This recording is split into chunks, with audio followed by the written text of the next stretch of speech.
is going to be my last Monza race I'm going to do.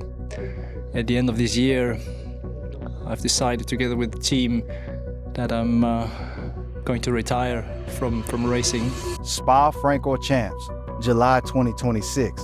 Lewis Hamilton, 7-time world champion, drags a repaired Ferrari through a chaotic Belgian Grand Prix weekend. A crash in practice, a mechanic working through the night, a grid completely reshuffled by penalties before the lights even went out. And then, on the very first lap, contact with George Russell, his old teammate, into the gravel, race over. And the steward's verdict comes down on Hamilton. 5 seconds. Ferrari called it mega harsh. Hamilton called it a racing incident. The paddock argued about it for days. But here's the thing nobody was talking about that weekend. None of it. Not the Ferrari seat, not the Mercedes rivalry, not even Lewis Hamilton's entire second act in Formula One happens without one man stepping aside. Because the seat Hamilton took at Mercedes in 2013, the seat that launched 6 of his 7 world championships, belonged to somebody else. The most decorated driver the sport had ever seen. A man who walked away from Formula One at the end of 2012 with every record in the book, and then, barely 1 year later, had his life changed forever on a quiet mountainside in the French Alps. This is the story of Michael Schumacher, and the day everything stopped. Michael Schumacher was a man who treated preparation like a religion. While other drivers went home after testing, Schumacher stayed. He debriefed engineers until midnight, learned to speak their language, memorized tire data the way other people memorize song lyrics. He was famously ruthless on track. Ask Damon Hill, ask Jacques Villeneuve, but the people who worked with him described someone else entirely. Warm, loyal, obsessively private. A man who guarded his family from cameras with the same intensity he guarded the inside line into a first corner. That was the contradiction at the heart of him. The most public sportsman in Germany and one of the most private men in the paddock. By 2012, he had nothing left to prove. 7 world championships, 91 Grand Prix victories, 68 pole positions, numbers so far beyond anyone else at the time that they look like typos. To put it into perspective, when Schumacher won his 7th title in 2004, the next best driver in history had 5, and that record had stood for almost half a century. People genuinely debated whether his numbers would ever be touched, not broken, touched. He'd retired once already at the end of 2006, walking away from Ferrari as the undisputed king of the sport after 5 consecutive championships in red. A dynasty he had personally built from the wreckage of a team that hadn't won a driver's title in over 20 years when he arrived. That was always the part people got wrong about Schumacher. He wasn't just fast, he was a builder. He took broken teams and turned them into empires, and he did it twice. First Benetton, then Ferrari. But the itch never left. In 2010, at 41 years old, he came back, this time with a brand new works team called Mercedes. And in hindsight, that comeback was the third act of the same pattern. A new team, a blank page, an empire to build. He just wouldn't be the one who got to finish it. The comeback was not a fairy tale. 3 seasons, 1 podium, the car wasn't good enough. And time is undefeated, even against Michael Schumacher. But there were flashes. At Monaco in 2012, he set the fastest time in qualifying at 43 years old, out-qualifying the entire field on the one circuit where the driver matters most. At Valencia that same year, he climbed onto the podium one last time, the oldest man to stand on an F1 podium in over 4 decades. The speed was still in there. It just needed the right machinery. And there's a detail that ties all of this back to that chaotic weekend in Belgium. Spa-Francorchamps wasn't just another circuit to Michael Schumacher. It was the beginning of everything. His Formula One debut came at Spa in 1991, a last-minute call-up for the tiny Jordan team, where he qualified an unthinkable 7th in a car he'd barely sat in, on a track he'd famously prepared for by riding around on a bicycle. 1 year later, almost to the day he took his first Grand Prix victory at the very same circuit, he would go on to win at Spa 6 times, more than anyone in history. The place where Lewis Hamilton's 2026 weekend fell apart in 5 seconds is the place where the Schumacher legend was born. Formula One has a long memory, and it loves a full circle. And that machinery was coming. Mercedes was building towards something enormous. but they were building it for someone else. In September 2012, the announcement dropped. Lewis Hamilton would leave McLaren and join Mercedes for 2013. Schumacher's seat. Weeks later, Schumacher confirmed what everyone already knew. He was retiring, again, this time for good. Here was the contrast that defined the next chapter, though nobody could see it yet. Schumacher was a man built on control. Every variable managed, every risk calculated, every detail rehearsed. He had survived 2 decades in the most dangerous era of modern motorsport, 300 kilometers an hour at Eau Rouge, in the rain, wheel to wheel, and walked away with little more than a broken leg from Silverstone in 1999.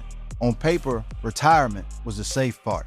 The danger was supposed to be over, but life doesn't read the paper. Free from the calendar for the first time in over 20 years, Schumacher threw himself into everything he loved. 2013 was supposed to be the year he finally got to just live. He went karting, back to where it all started at the little family track in Kerpen, where his father had once run the rental carts. He rode motorbikes, he went skydiving, he spent time at the family ranch riding horses with his wife Karina, a champion Western rider in her own right, and did all the ordinary things a father of 2 teenagers does when he suddenly has time. The school runs, the holidays, the quiet dinners that 2 decades of racing had stolen from him. And he skied. Something he'd done for years, something the whole family did together every winter. He was famously good at it too. Fast, precise, controlled. Of course he was. Friends who skied with him joked that he attacked a mountain the same way he attacked a qualifying lap. In late December 2013, the Schumachers traveled to Maribel, a resort in the French Alps where the family owned a chalet. They knew these mountains. This was home turf.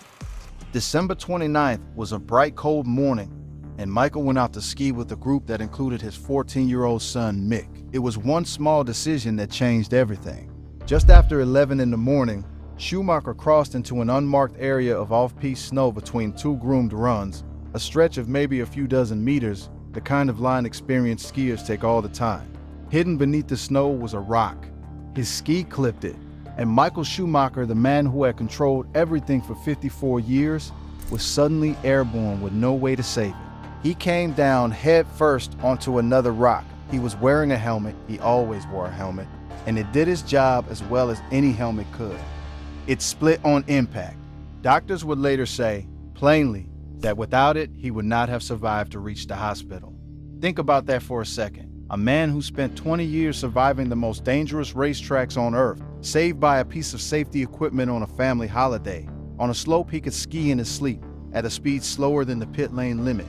And here's the detail that makes it even harder to process.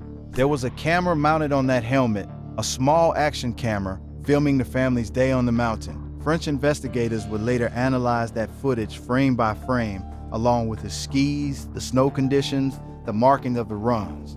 Their conclusion, delivered months later, was the cruelest one available. Nobody was at fault. He wasn't going dangerously fast. His speed was that of a good, experienced skier, which is exactly what he was. The equipment was fine. The resort's markings were within regulations. There was no villain, no failure, no lesson. Just a rock, hidden under a few centimeters of fresh snow, in the wrong place at the wrong moment. The man who had beaten every rival Formula One could throw at him was undone by pure blind chance. But things would get worse before anyone understood how bad they already were. In the first minutes, Schumacher was conscious, shaken, confused, or responsive.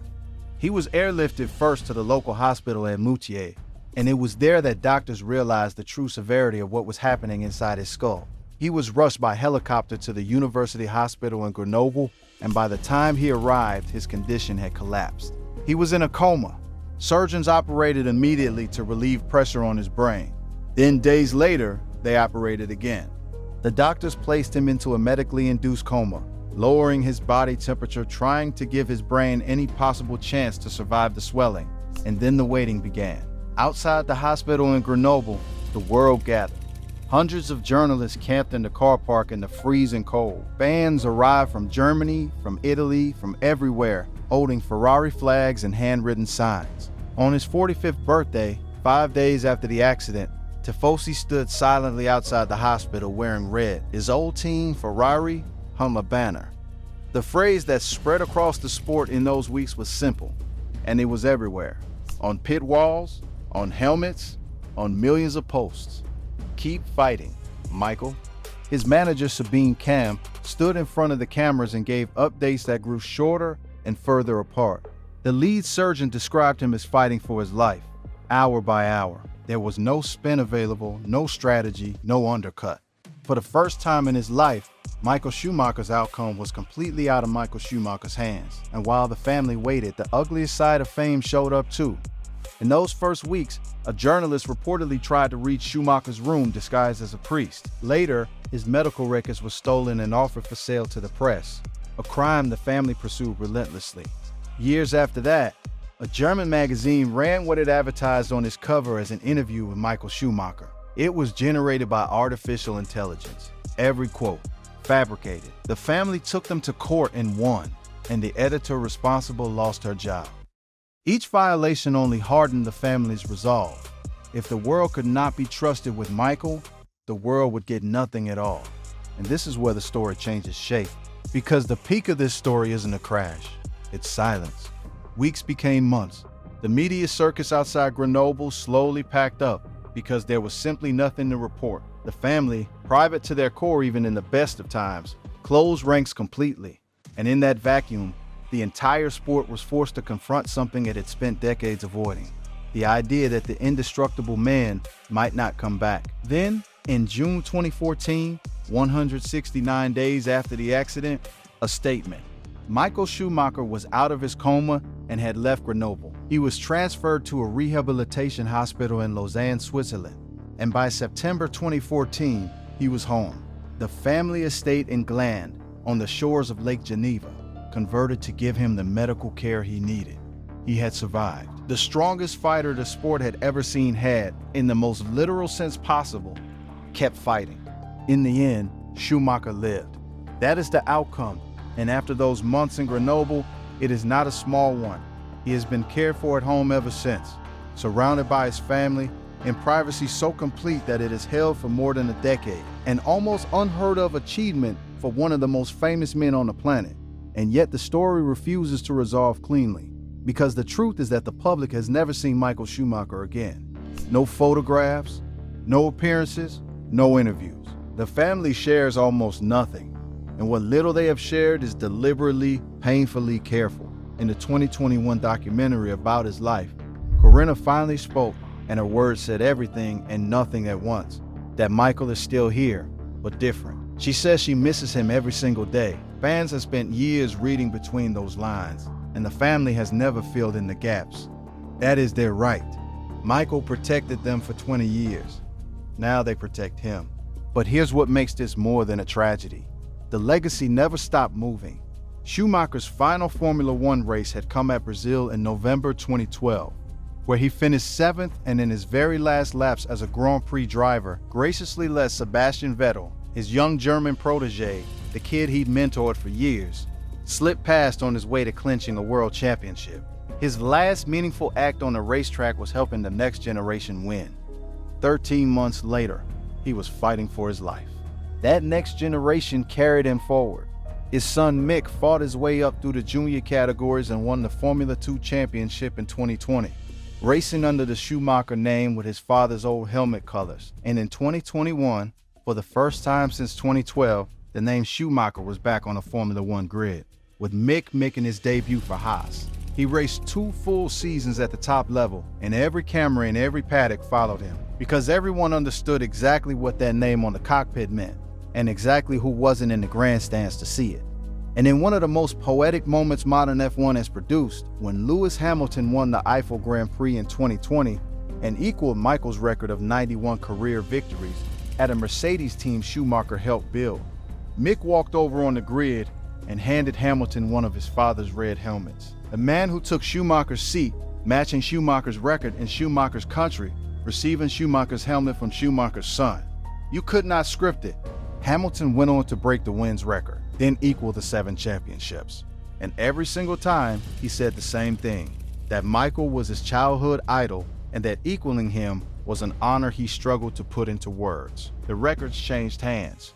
the respect never did. So the next time you watch Hamilton furious over 5 seconds at Spa, arguing with stewards, fighting for 10th in a Ferrari at 41 years old, remember where that fire comes from, and remember whose path he's still walking. Schumacher drove for Ferrari into his late 30s. Schumacher came back at 41.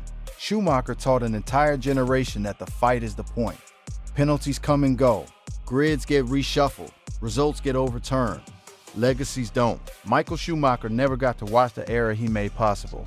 But every champion since has been racing in his shadow, and every one of them knows it. Keep fighting, Michael. The sport never stops saying it, and neither should we. If you enjoyed this one, go check out the video on your screen right now.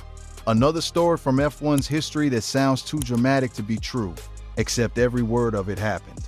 I'll see you there.